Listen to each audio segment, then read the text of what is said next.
All right. Hello, everybody. This is Austin from the Truth Football Podcast. And today I have with me.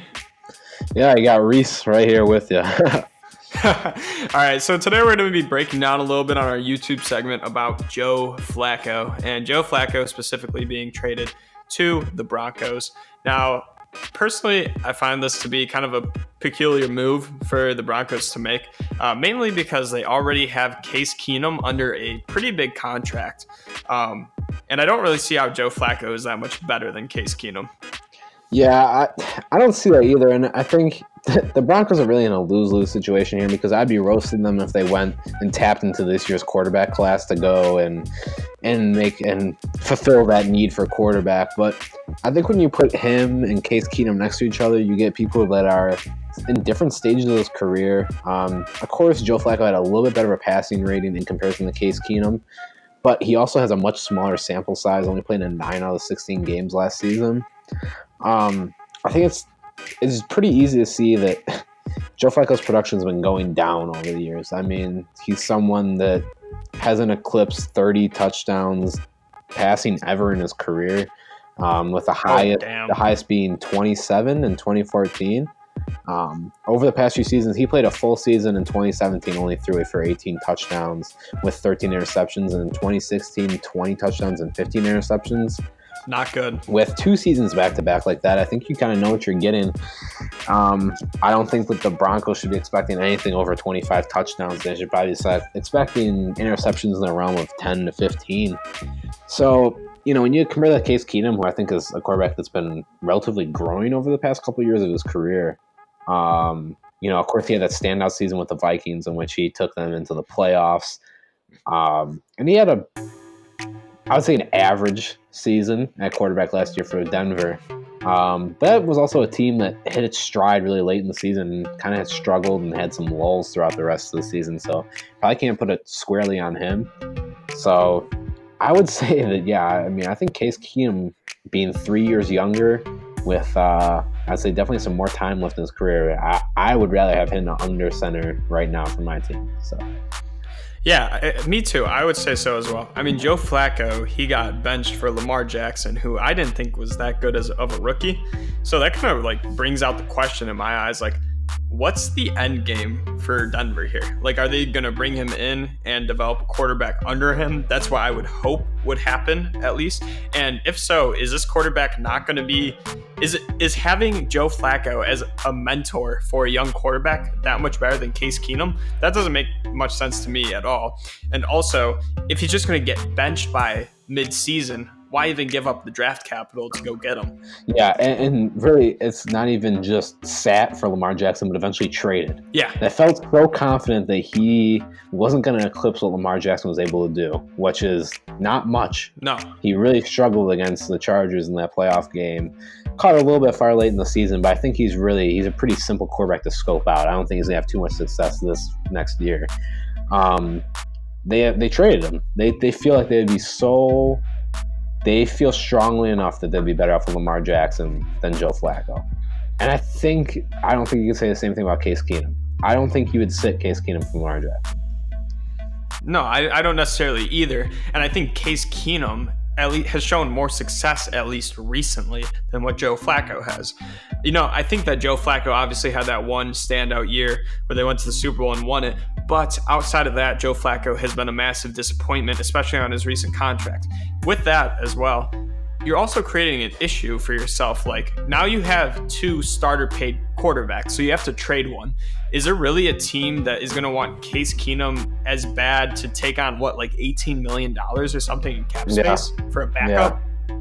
No, definitely not. Not for a backup. These days in the NFL, no team wants to shell out that kind of money in a backup. Because pretty much what you're saying right now is that Joe Flacco is so much better than Case Keenum that you're willing to give up a 4th-round pick for him. Yeah. And why would any team see that and be like, okay, well, we're going to trade for Case Keenum and take on his $18 million salary? Also, what is the last time that a starting quarterback moved to a different team really worked out for someone, recently? I think the last one was honestly Peyton Manning, and he is such an exception because of who he is and that they literally let him craft the offense around him. that it doesn't really even apply.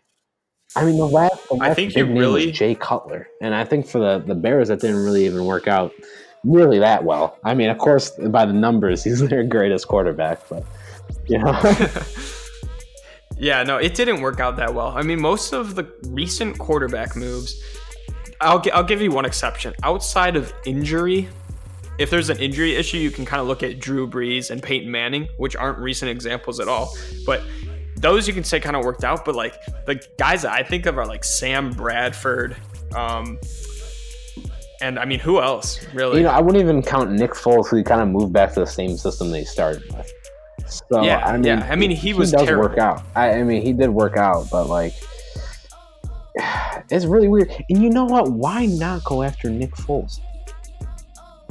You know, now that we're talking about Nick Foles, why not Nick Foles? Why Joe Flacco? I just don't understand. It's not even the best veteran option out there. Yeah. It doesn't make any sense to me. And I guess you can look at it and say, oh, it's a 4th round pick for a quarterback. That's not a lot, but it really speaks to just the terrible management of this Denver Broncos team, specifically at the quarterback position, and how John Elway he's so desperate for a quarterback now that he's willing to give a 4th round pick to bring in a 35-year-old veteran that lost out his job to Lamar Jackson. Yeah, it's not only that, like, you know, 4th round picks shouldn't be so indispensable. I mean, who knows what the Ravens could turn that 4th round pick into? You know? Yeah, I mean, look at Darius Leonard. I mean, he was a 4th round pick. There's so many like examples further up and down the board, and like, of course this is a stretch, but you know, Tom Brady was a 6th round pick. You know, who knows that? You know, maybe, you know, who knows what the Ravens do with that pick? They could be picking someone that's going to change their franchise forever. You know? I mean, there's multiple examples of teams doing that year in and year out. Again, you're right, Reece. On the surface, it's a stretch, but I mean, you're creating a lot of hassle for yourself. You're giving a bad look in the locker room as well. Case Keenum said he was shocked by the move. Like, it doesn't make you look good as a franchise. Right. I mean, and now they could. It's all about management from this point. Do the Broncos play this off well and not let their locker room get split by a quarterback battle? If they let this be a quarterback battle, which would be folly, but if they let the locker room get split, you know, between the two quarterbacks, your team is done already. Yeah, well, that's true. And if they bring in a young guy as well, I mean, I think at this point, you pretty much have to. I mean, you cannot sell to your fan base after years of mediocre quarterback play that Joe Flacco is going to be the guy to take you to the next level with Vic Fangio's defense. You cannot sell that to anyone. I mean, you're talking about a team that willingly gave up on who was really the Baltimore Ravens' best quarterback of all time. Yeah. Right?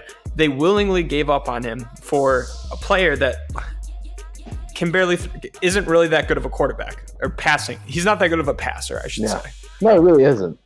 And I guess at one point he was on the fringe of being elite. Joe Flacco was never elite. I mean, we don't even have to discuss that. He was on the fringe of being elite at the peak of his career, which was very early. And it's been a steady decline since then, where he's been putting up pretty much mediocre, you know, not even top 20 quarterback numbers, about like that bottom third. So this is really just I don't know. I'd say an unfortunate move, you know, for the Broncos. Of course, you know, them being division rival of the Chargers, I'll take it. You know, this is fine. I'm fine with the Chargers defense going up against Joe Flacco. That sounds fun, you know.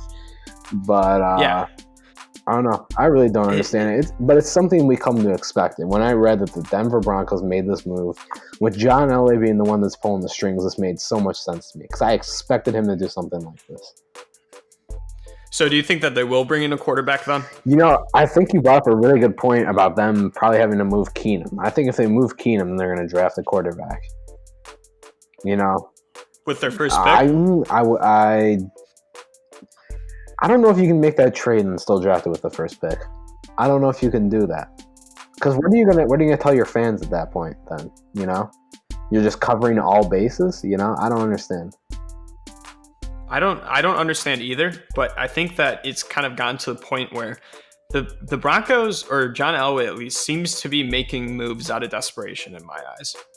I don't think this is a well thought out move, unless he really just does not like the quarterbacks this year and just wants to get to next year maybe, and just feels like Joe Flacco will give him a better opportunity than Case Keenum.